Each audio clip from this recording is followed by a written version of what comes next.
We begin in Ukraine and with our correspondent there, Gulliver Cragg, in Kyiv now, in the aftermath of the biggest Russian air assault since the start of its full-scale invasion. More than 800 drones and decoy drones, which have become a regular method used by Russian forces to confuse and overwhelm Ukrainian air defence.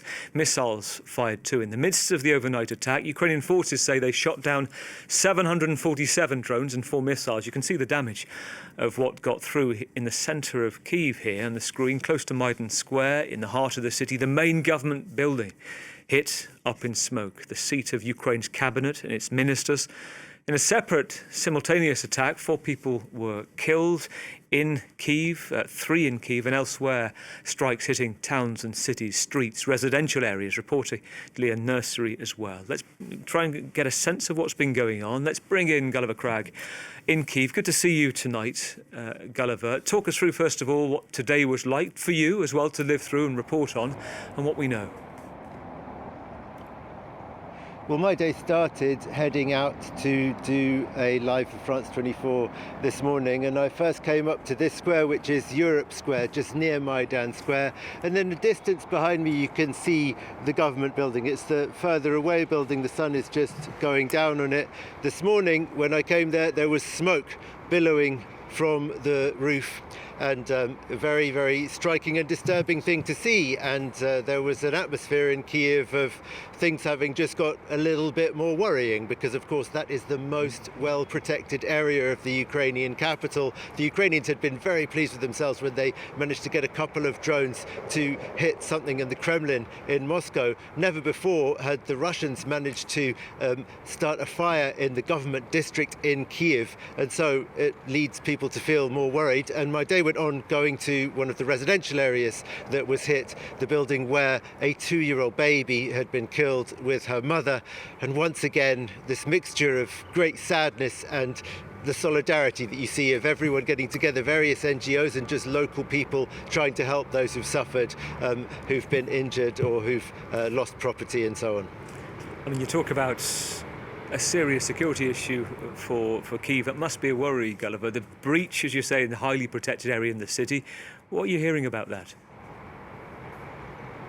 Well, the sheer volume of drones that the Russians are able to send over, 800 this time. I mean, that's across the whole country. They didn't all target Kyiv. But clearly the intention is to overwhelm the Ukrainian air defences, and clearly there is a point beyond which the Ukrainian air defences are overwhelmed. And it's a source of great concern, to which nobody seems to have any kind of magic answer that they think could solve this issue. Technically, one of the things that the Ukrainians have been developing are interceptor drones that fly up and cut the incoming Russian drones down from the air.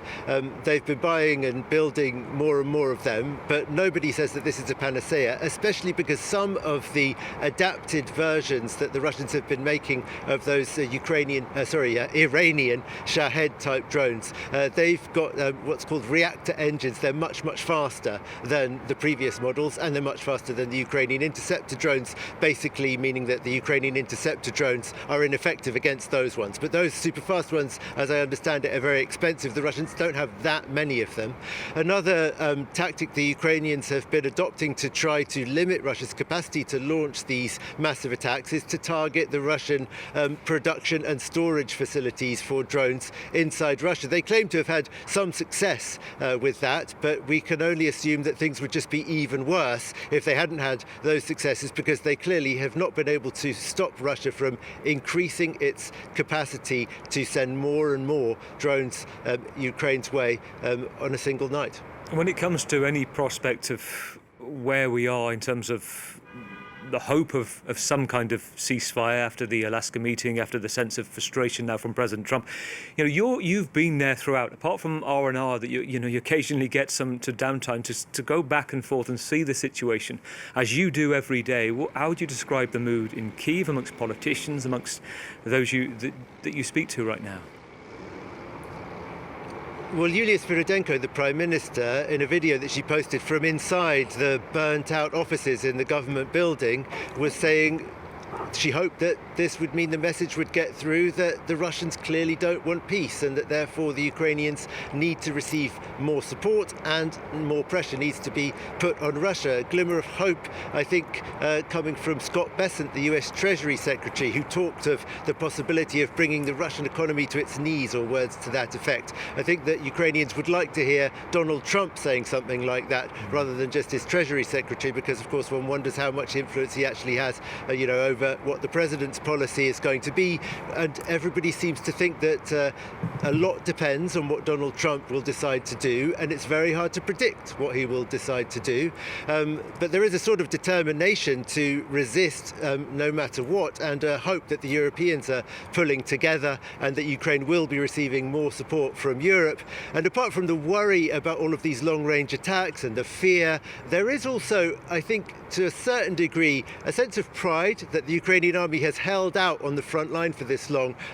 Despite the intensity of the Russian attacks there in Donetsk region, the Russians have not made very much territorial progress this summer, less than they hoped for sure.